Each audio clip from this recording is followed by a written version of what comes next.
মানবতার ফেরিওয়ালা জুয়েল ভাই আসলে একটা খারাপ লোক। হাই গাইজ, আসসালামু আলাইকুম।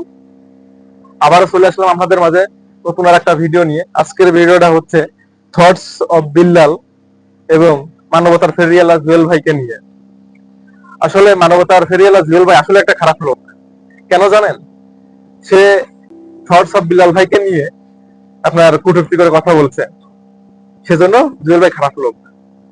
আসলে আমরা যারা থটস অফ বিল্লালের 100 টাকার বই 1000 টাকা দিয়ে কিনতেছি, তাদের কিন্তু মাথার ব্রেনের সমস্যা। তা না হলে কিন্তু তারা জীবনেই 100 টাকার বই 1000 টাকাতে কখনোই কেনে না।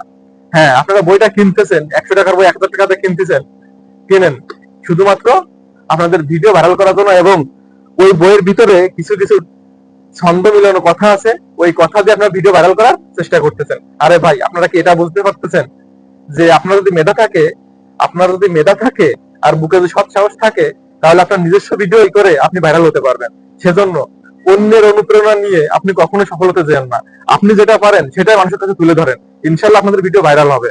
আর জুয়েল ভাই শুধু প্রকাশ করছে যে আপনারা 100 টাকার বই 1000 টাকাতে কেন কিনছেন, সেজন্য জুয়েল ভাই দোষ হয়ে গেছে। আসলে আমি থটস অফ বিল্লালকেও কটূক্তি করতে চাই না এবং জুয়েল ভাইকে কটূক্তি করতে চাই না। আমি থটস অফ বিল্লালকেও ভালোবাসি, জুয়েল ভাইকেও ভালোবাসি। সেজন্য আমি কারোর পক্ষ না নিয়ে আমি পক্ষ নিচ্ছি, আমি পক্ষপাতী করতেছি সাধারণ জনগণের কাছে। কারণ সাধারণ জনগণ যদি এইগুলো না করতো, তাহলে কিন্তু থটস অফ বিল্লাল কখনোই সে কিন্তু 100 টাকার বই 1000 টাকা বিক্রি করতে পারতো না। সাধারণ জনগণ 100 টাকার বই 1000 টাকা কিনতেছে, সেজন্য কিন্তু থটস অফ বিল্লাল বিক্রি করতে পারতেছে। তা নাহলে কিন্তু কখনোই পারতো না। আমি থটস অফ বিল্লালকেও না, আমি জুয়েল ভাইকেও নাই, আমি সাধারণ জনগণকে বোঝাতে চাই, ভাই আপনাদের মাথা দিয়ে কাজ করেন। আপনারা কি বিবেকহীন হয়ে গেছেন যে 100 টাকার বই 1000 টাকা কিনতেছেন? আপনাদেরকে অনেক অনেক টাকা হয়ে গেছে।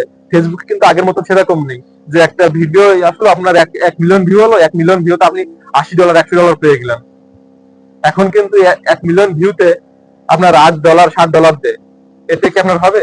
তাই যদি আপনি 100 টাকার বই যদি আপনি 1000 টাকা দিয়ে কেনেন, তাহলে কিন্তু আপনার হবে না। আর বর্তমান কিন্তু ফেসবুকের অবস্থা খুবই খারাপ।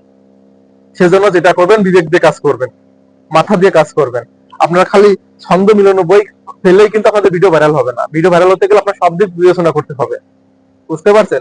এর পাশে ওর পাশে লেগে কোনো লাভ হবে না, বুঝছেন? সেজন্য থটস অফ বিলাল ভাইকে বলতে চাই, ভাই আপনি আগের মতন হয়ে যান, এখন ভালো হয়ে যান, মানুষের উপকার করেন, গরিবদের পাশে দাঁড়ান।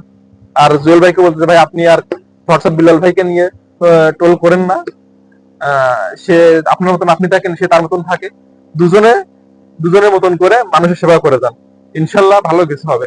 আপনারা আমার ভিডিও আমি এই পর্যন্ত শেষ করতেছি। আপনাদের যাদের আমার ভিডিওটা ভালো লেগে থাকে, সবাই একটু শেয়ার করে দিবেন।